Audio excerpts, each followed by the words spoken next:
Bismillahirrahmanirrahim. Assalamualaikum warahmatullahi wabarakatuh. Kali ini saya akan menjelaskan materi dari teori grup, yaitu pokok bahasan kita kali ini adalah tentang operasi biner, gitu ya. Mari kita perhatikan dulu definisi dari operasi biner, gitu ya. Bahwa operasi biner itu adalah operasi biner pada himpunan tak kosong S adalah pemetaan F dari S cross S ke S, gitu ya.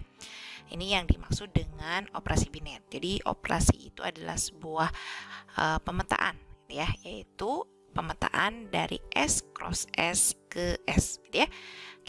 Kita sebelumnya sudah pernah membahas apa yang dimaksud S cross S adalah himpunan pasangan berurutan, gitu ya, A, B, gitu ya, dengan A elemen S dan B-nya juga elemen S, gitu ya.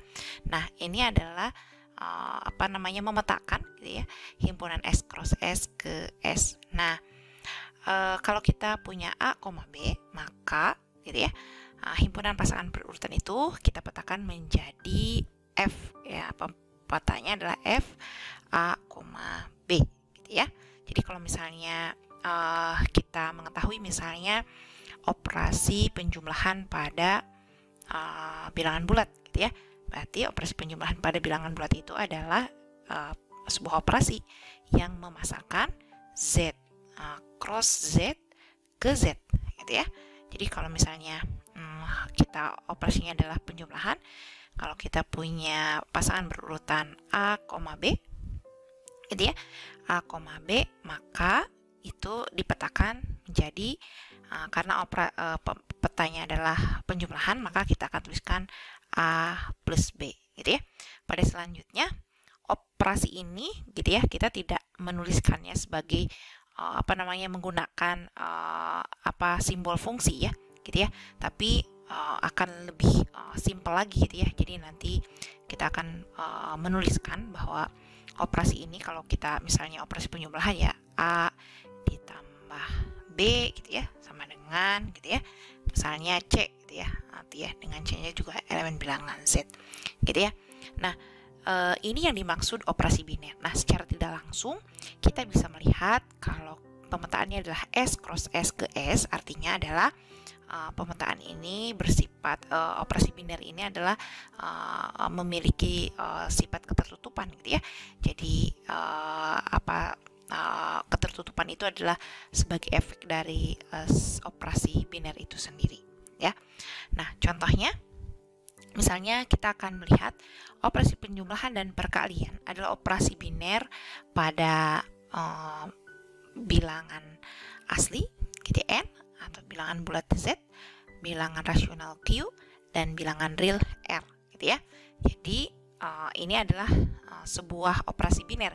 Kita akan melihat bahwa penjumlahan pada bilangan asli, gitu ya, maka akan menghasilkan bilangan asli sendiri, gitu ya. Juga Z, gitu ya, penjumlahan dua bilangan bulat akan menghasilkan bilangan bulat. Begitupun dengan bilangan rasional dan bilangan real. Nah, akan tetapi pengurangan, gitu ya, adalah operasi biner pada Z, Q, dan R, tetapi pada N, gitu ya. Kenapa? Pengurangan bukan merupakan operasi biner pada bilangan asli, gitu ya. Karena kalau kita mengurangkan dua bilangan asli, tidak selalu ada di bilangan asli, gitu ya. Misalnya contohnya 1 dikurang 3 itu sama dengan negatif 2, gitu ya. Tidak di bilangan asli. Oleh sebab itu, pengurangan pada bilangan asli bukan merupakan operasi biner karena tidak bersifat tertutup. Selanjutnya adalah pembagian. Pembagian adalah operasi biner, gitu ya, pada negatif 1 dan 1, gitu ya. Ya, karena bersifat tertutup, ya. Kalau negatif 1 dibagi 1, ya negatif 1, atau 1 dibagi 1, ya 1 masih ada di himpunan tersebut, gitu ya. Sehingga ini merupakan operasi biner, ya. Jadi kalau misalnya kita ingin melihat bahwa operasi tersebut merupakan operasi biner, kemudian kita tinggal memeriksa apakah sistem tersebut memiliki sifat ketertutupan atau tidak, ya. Nah, selanjutnya kita akan melihat jenis-jenis operasi biner, gitu ya. Jadi ada beberapa sifat yang baik yang itu berlaku pada operasi biner gitu ya. Yang pertama adalah tadi sebenarnya ketika sebuah sistem itu operasi tersebut disebut operasi biner, ya tentu pasti tertutup gitu ya. Nah, suatu operasi biner gitu ya, apa operasinya itu, kita punya satu operasi, misalkan secara abstrak kita katakan ini sebagai operasi bundaran dalam himpunan S, dikatakan tertutup bila dan hanya bila untuk setiap A, B elemen S berlaku A bundaran B elemen S gitu ya.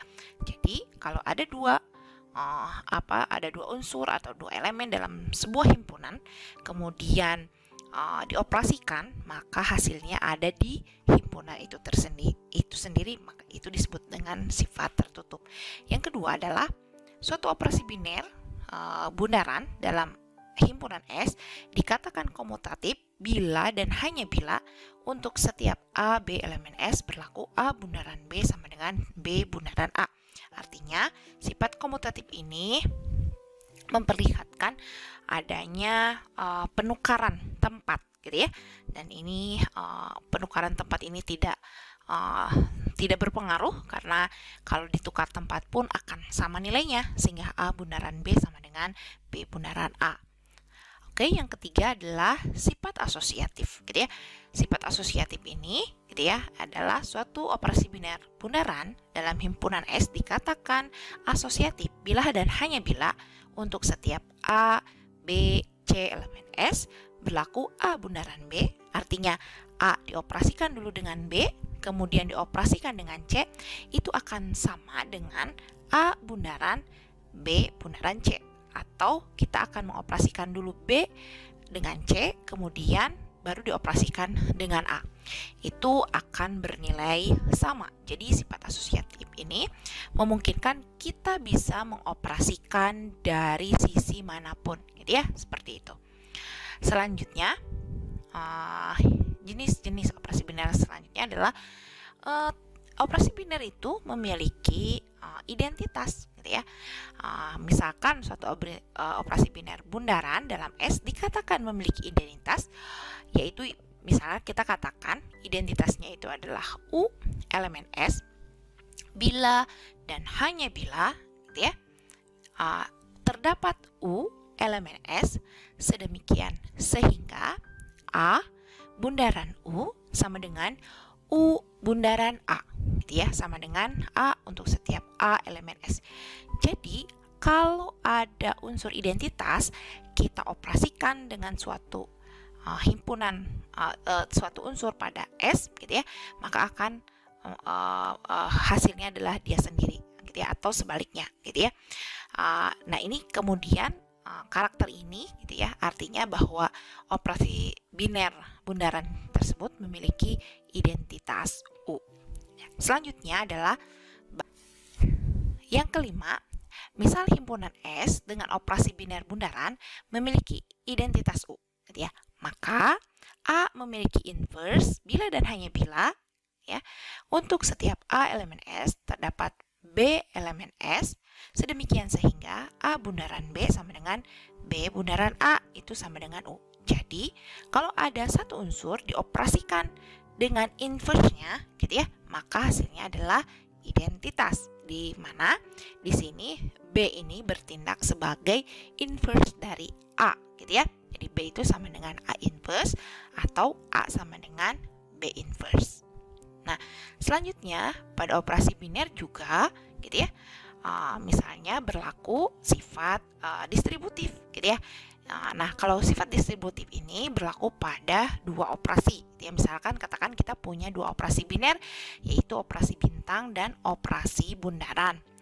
Nah, terdefinisi dalam S. Nah, bila untuk setiap A, B, C elemen S sedemikian sehingga A bintang B bundaran C itu akan sama dengan A bintang B bundaran A bintang C, maka pada S berlaku distributif kiri, operasi bintang terhadap operasi bundaran ya. Dan yang kedua adalah bila untuk setiap A, B, C elemen S sedemikian sehingga B bundaran C bintang A sama dengan B bintang A bundaran C bintang A gitu ya, maka pada S berlaku distributif kanan, operasi bintang terhadap operasi bundaran gitu ya. Jadi Ini beberapa jenis-jenis dari operasi biner. Ya, demikian beberapa penjelasan tentang operasi biner dan beberapa jenis operasi yang baik yang ada di dalam operasi biner tersebut, gitu ya. Nanti pada video selanjutnya kita akan membahas contoh-contoh soal dari operasi biner ini, gitu ya. Terima kasih. Wassalamualaikum warahmatullahi wabarakatuh.